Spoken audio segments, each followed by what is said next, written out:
bhavatu sabba mangalam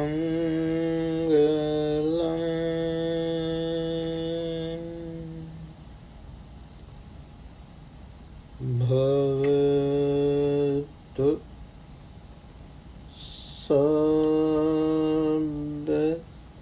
mangalam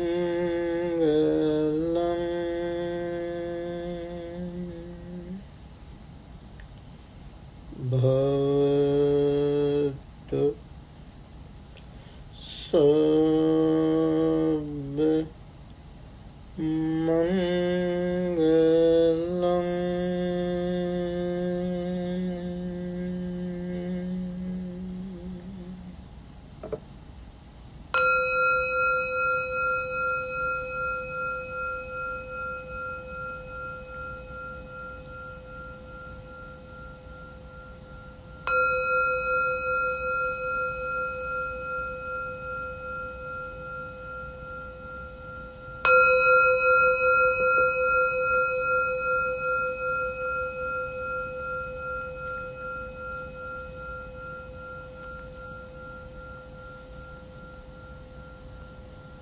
buddham saranam gacchami dhammam saranam gacchami sangham saranam gacchami.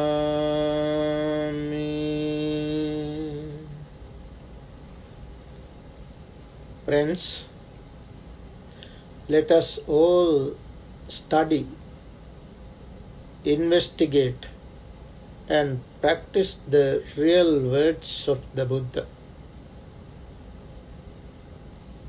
Tonight, we are going to study, investigate this Dhamma, the very words of the Buddha,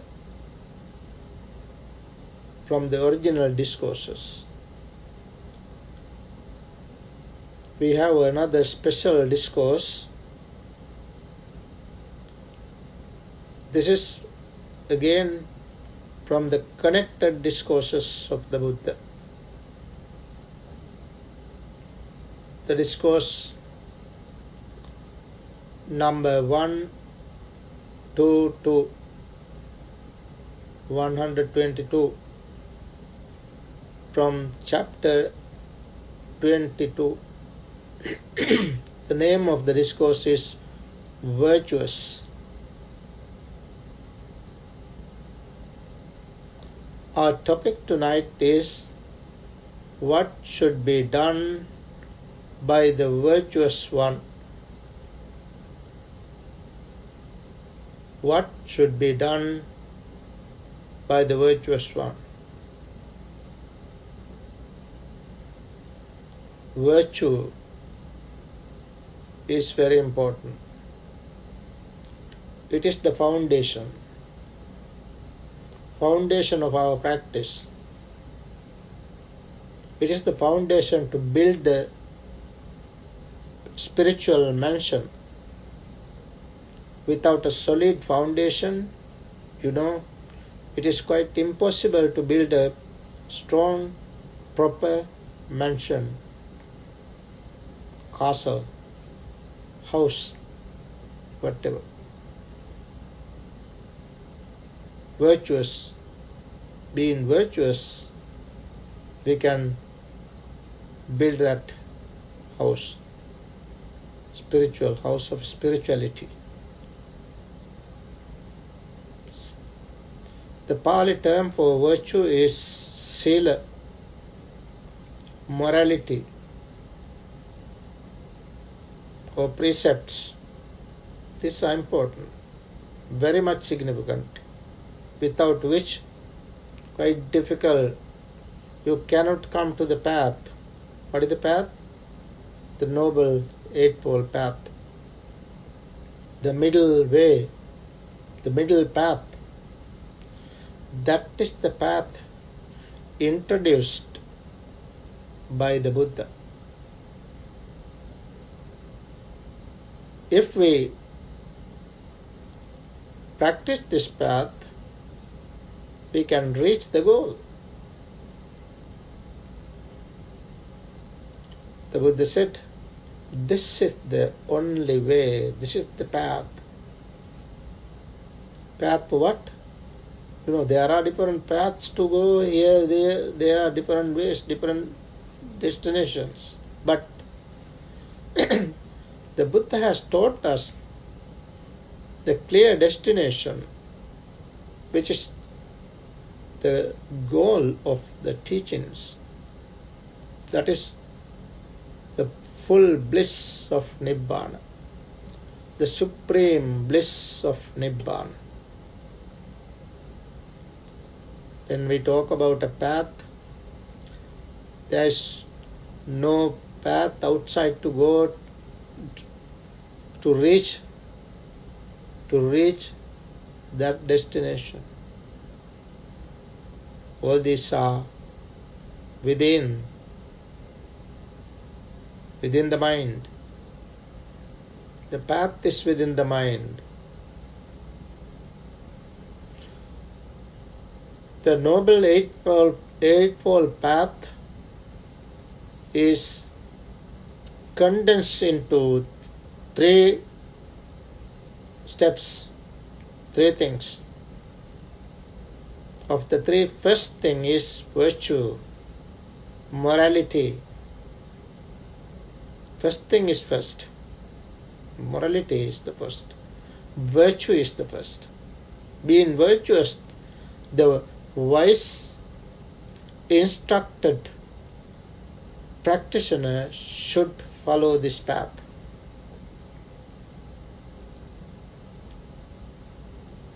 He is called the noble person, the wise person. This Dhamma is for the wise.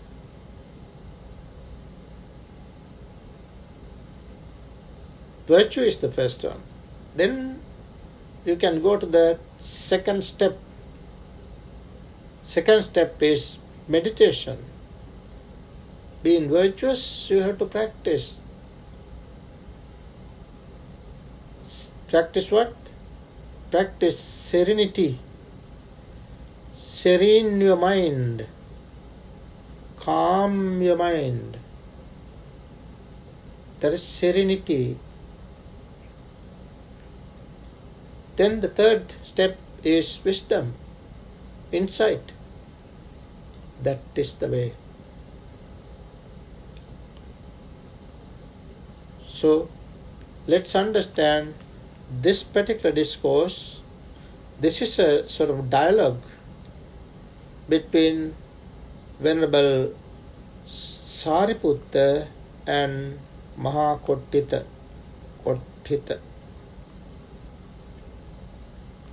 Let's come to this discourse and understand as it is. On one occasion, the Venerable Sariputta and the Venerable Mahakottita were dwelling at Varanasi in the deer park at Isipatana. That is the place where they lived by that time. This is where the Buddha delivered his maiden discourse, first discourse. While they were there,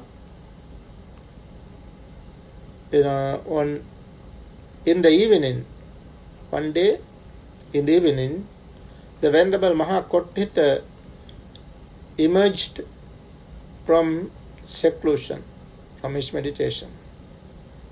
Then approached the Venerable Sariputta, exchanged greetings, and said to him, "Friend Sariputta, what are the things that a virtuous bhikkhu should carefully attend to?" Carefully attend to. Careful attention is what you call wise attention. So his question is, what are the things that a virtuous bhikkhu, a virtuous practitioner, bhikkhu means practitioner, virtuous practitioner, what are the things to be done? What are the things to be focused on? Give full attention, wise attention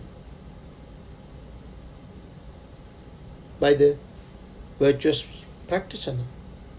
That's the question. Being virtuous, the wise practitioner should give attention to what? Let's see. Let's understand from Venerable Sariputta's words. Friend Kottita, he said, Venerable Sariputta says now, a virtuous bhikkhu means virtuous, wise practitioner. Bhikkhu, it does not necessarily to become a bhikkhu, a monk. It does not necessarily the monk, a nun, or a layperson. Whoever, the wise practitioner, being virtuous, should carefully attend to the 5 aggregates subject to clinging.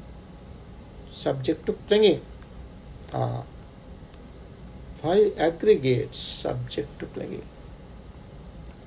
So he should give attention to 5 aggregates. 5 aggregates, not simply 5 aggregates, 5 aggregates subject to clinging. Because we have 5 aggregates in the eyes, ears, nose, tongue, body, and the mind. 6 sense bases. That is what we did this now while we were practicing. Giving attention to understand form of form.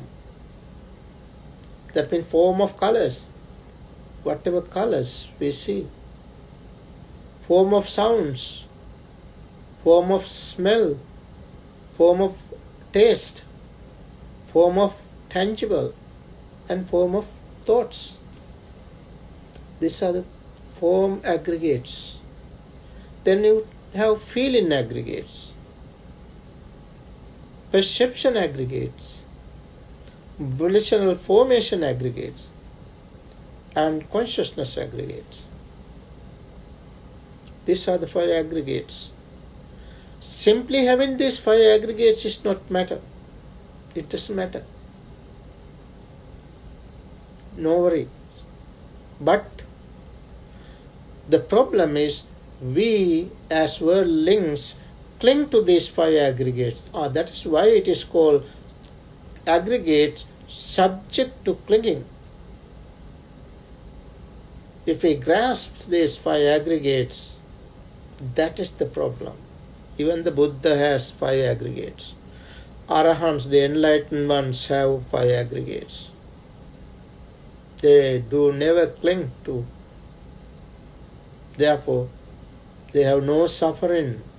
If you cling to 5 aggregates, Buddha said, in short, 5 aggregates subject to clinging is suffering. Suffering. So, the purpose of the whole teaching of the Buddha is eradicating, exterminating suffering. In order to eradicate suffering, what should be done? We should give attention, careful attention, wise attention, yoniso manasikara. Give full attention, wise attention,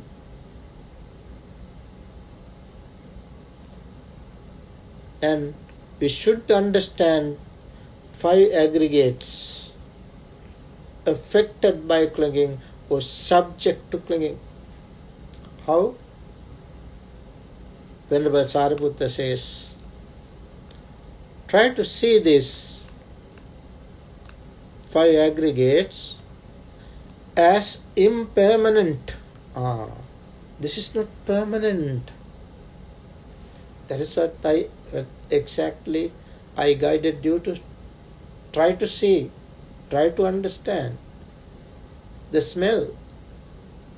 Smell should be understood as something impermanent. Whatever the color you see should be understood as something impermanent. Whatever the form of sound should be understood as impermanent. Whatever the taste should be understood as impermanent. Whatever the tangible, tactile things should be understood as impermanent. Whatever the thought should be understood as impermanent. Not only as impermanent. Then Venerable Sariputta points out some more. Try to see them as suffering, unsatisfactory, stress, something stressful. Understand it. Because you are grasping. If you grasp it, you have to suffer. You are building, you are increasing your stress. Understand it as a stress, as suffering. Then further, as a disease. Understand it as a disease. We don't want to get disease. So, you don't want to grasp it. That's the meaning. You don't need it. Let it go. Let it go. Disease. Let it go. We don't want disease. So, whenever you see this form, let it go. Whenever you understand form through your eyes, let it go. It's a disease. It's a disease. Through the ear, whenever you hear a sound, it is a form. Understand it and let it go as a disease. And the smell as a disease. Taste as a disease. And tangible as a disease. And thoughts, let it go.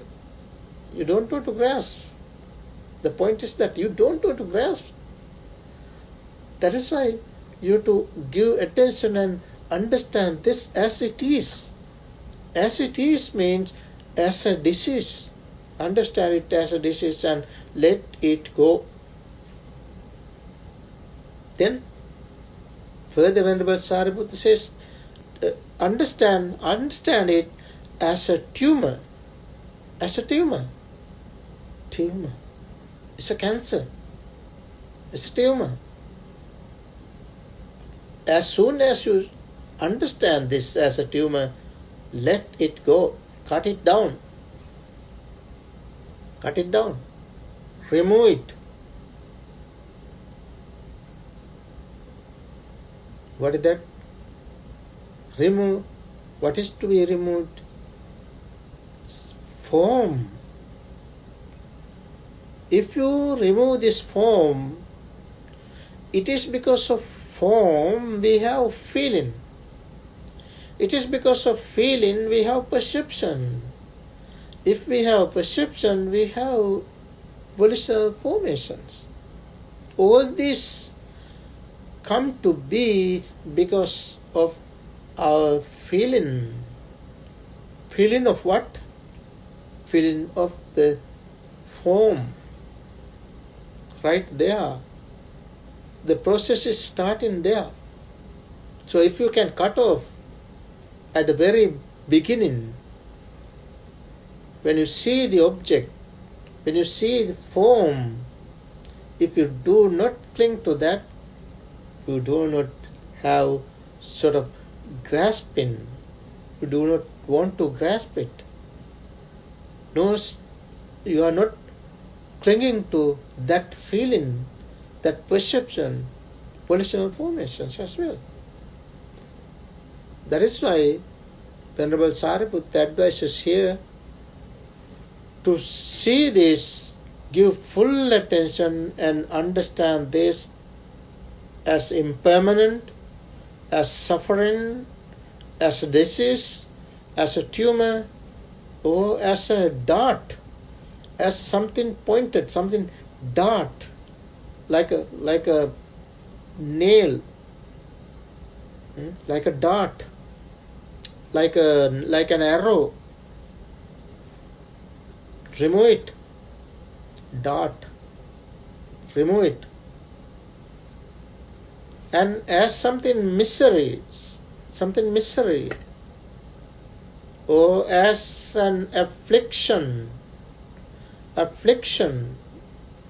let it go. Affliction. You don't want to get it. You don't want to get afflicted.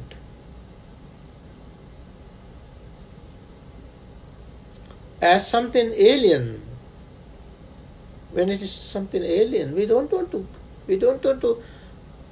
accept. We don't want to welcome. That is why the Buddha said, do not welcome. When you see the object, when you see the form to your eyes, to your ears, to your nose, to your tongue, to your body and to your mind, whenever you see the form, do not accept it.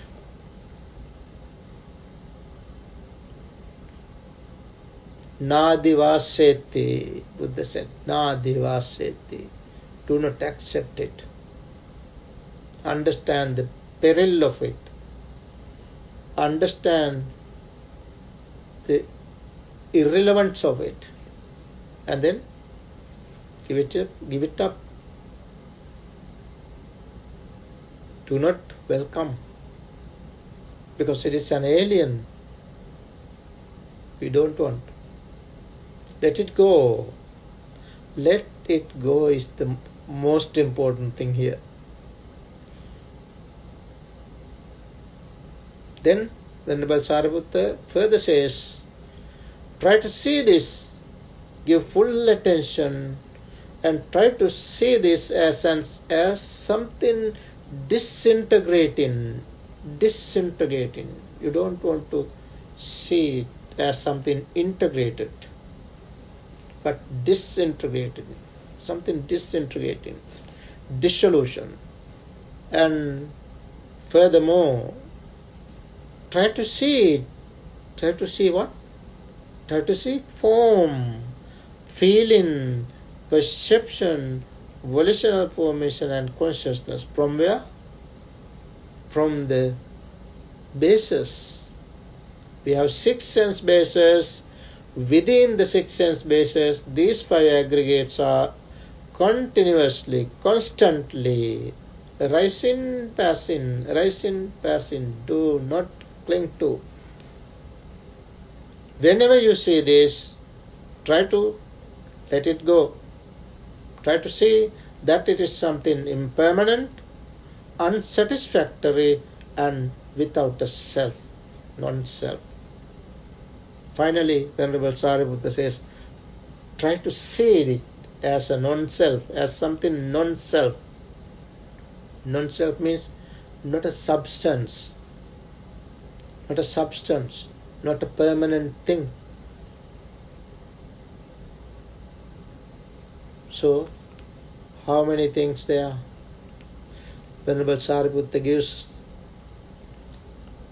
11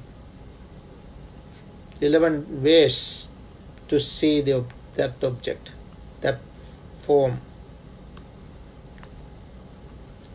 as impermanent, as suffering, as disease, as a tumor, as a dart, as misery, as an affliction, as an alien, as a disintegrating, as empty, and as non-self. 11 different ways to see the form and remove it. Feeling, remove it. Perception, remove it. Volitional formations, remove it. Consciousness, remove it.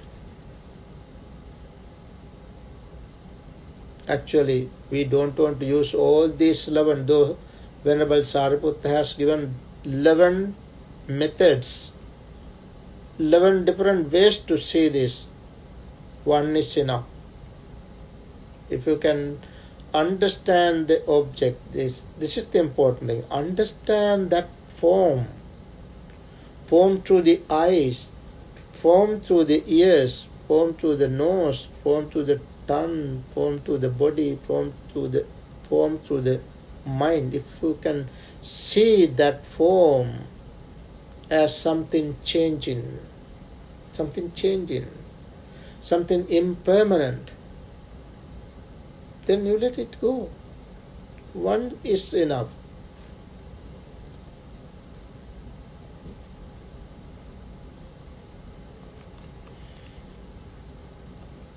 So then, Venerable Sariputta explains what are these 5 aggregates.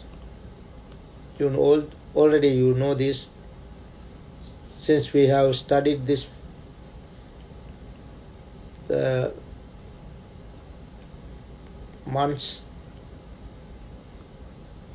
several months now. We have been studying this, the 5 aggregates.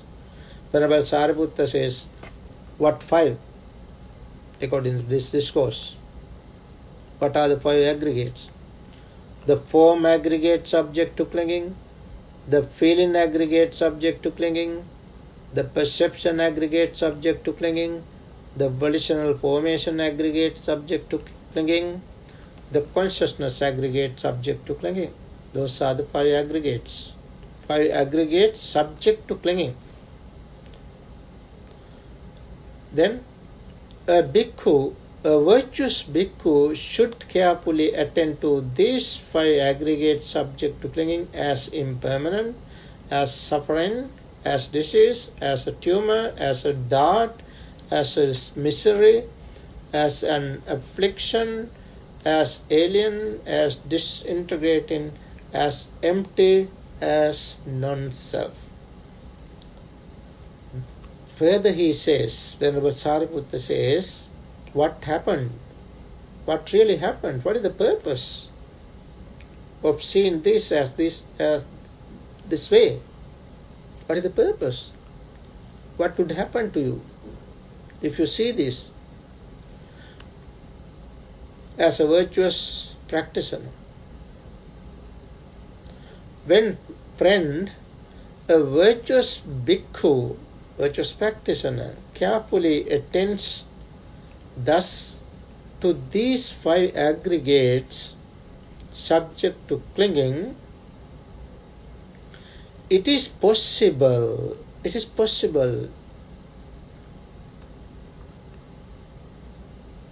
that he may realize the fruit of stream entry. Stream entry. You can become a stream entry. You can become a stream enterer. Stream enterer. Sotapanna. Simply, you are practicing only one thing. Practicing one thing. What is that one thing? Understanding 5 aggregates subject to clinging. From where? from the six sense bases.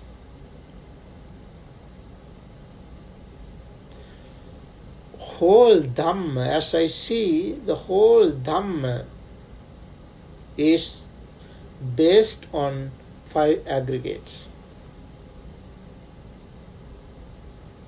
These 5 aggregates are within the 6 sense bases.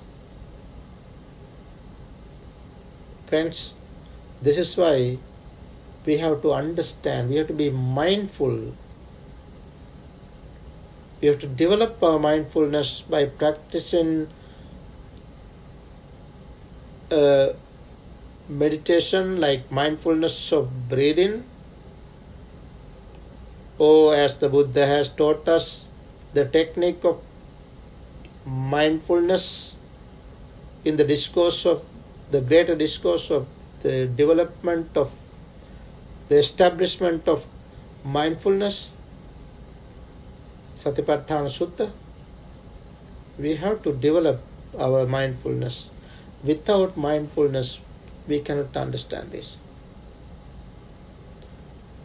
When we are mindful, we can understand, we can give attention. Give attention means mindfulness. You can give attention to your senses, different senses, and you can understand whenever form arises. You can understand. Form of colors, form of sounds, form of smell, form of taste, form of tangible, form of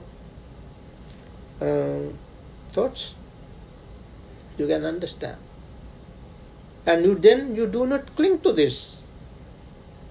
5 aggregates, not only form, right? Form, feeling, perception, volitional formation, and consciousness. You do not cling to 5 aggregates. If you cling to 5 aggregates, that is what is called suffering. That is what is called ignorance. That's what's called ignorance. If you can understand this, you have no more ignorance.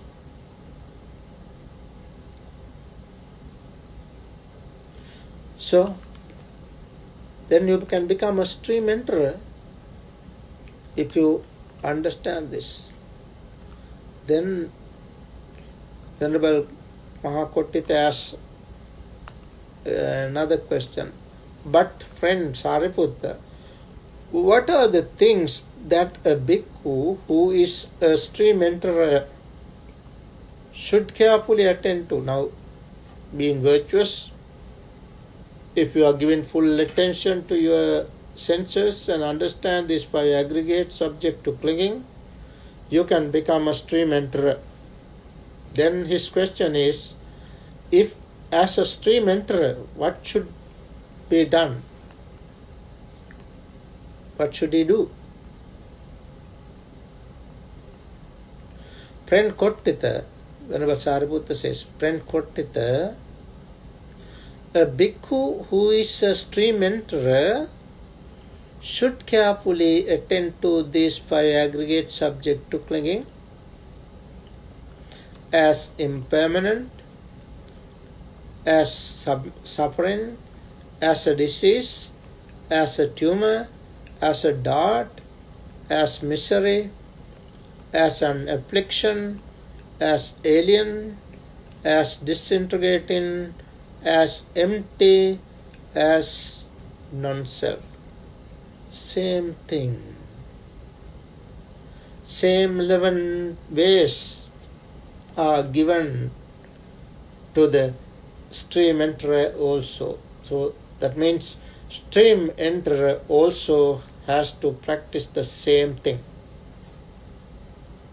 Giving attention, giving wise attention, full attention to the 6 sense bases and understand the 5 aggregates whenever they arise and should let them go.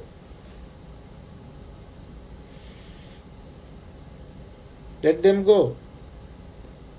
5 aggregates affected by clinging. Not mere 5 aggregates, but 5 aggregates affected by clinging. subject to clinging. Subject to clinging is the problem. So the stream enterer has to practice the same thing.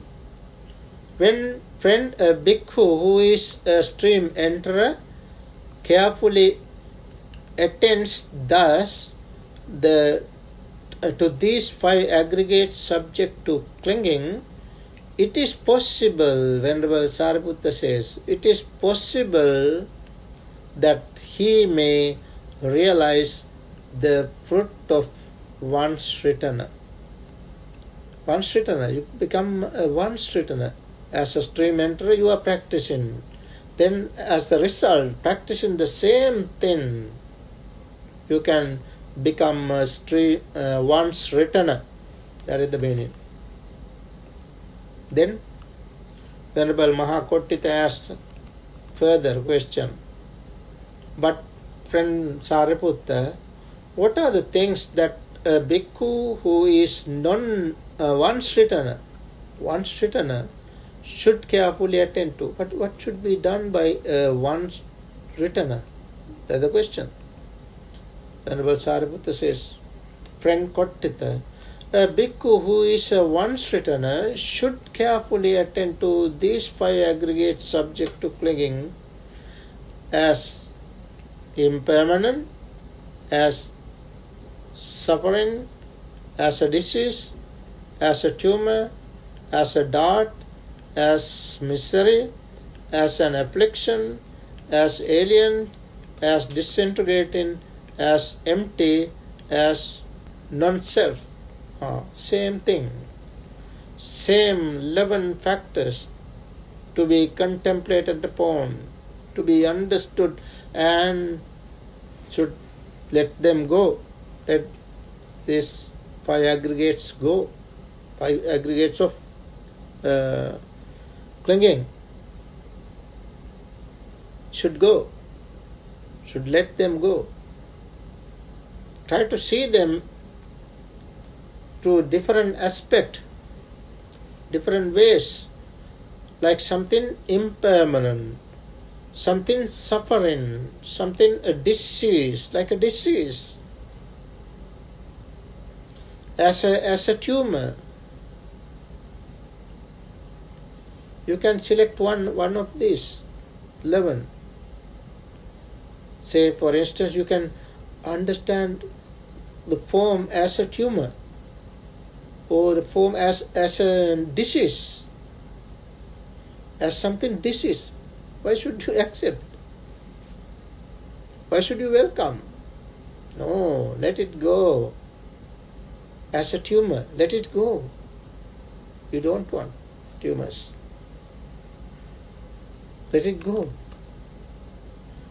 When a bhikkhu who is once returner carefully attends thus to these 5 aggregates subject to clinging, it is possible. Venerable Sariputta clearly says, it is possible that he may realize the fruit of non-returner. You can become a non-returner. By practicing what? By practicing the same thing. Same thing. Then Venerable Mahakottita asked the question, but friend Sariputta, what are the things that a bhikkhu who is a non-returner should carefully attend to? What should be done by a non-returner? That's the question.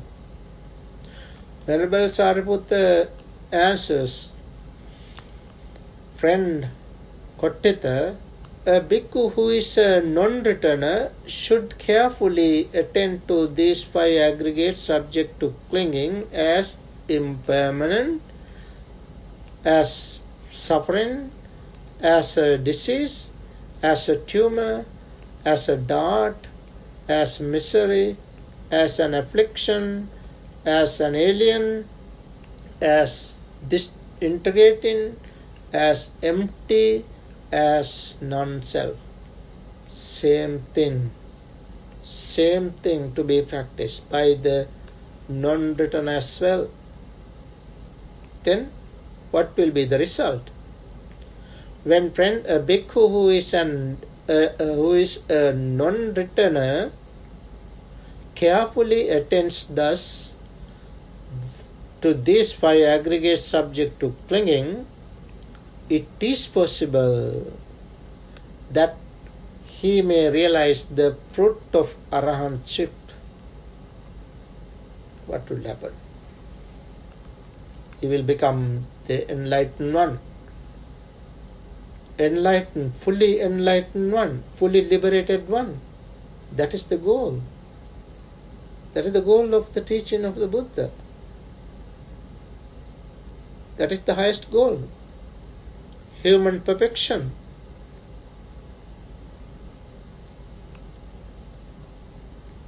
But Venerable Kottita, he has further question. But friend Sariputta, what are the things that a bhikkhu who is an arahant should carefully attend to? Now he has come to the end.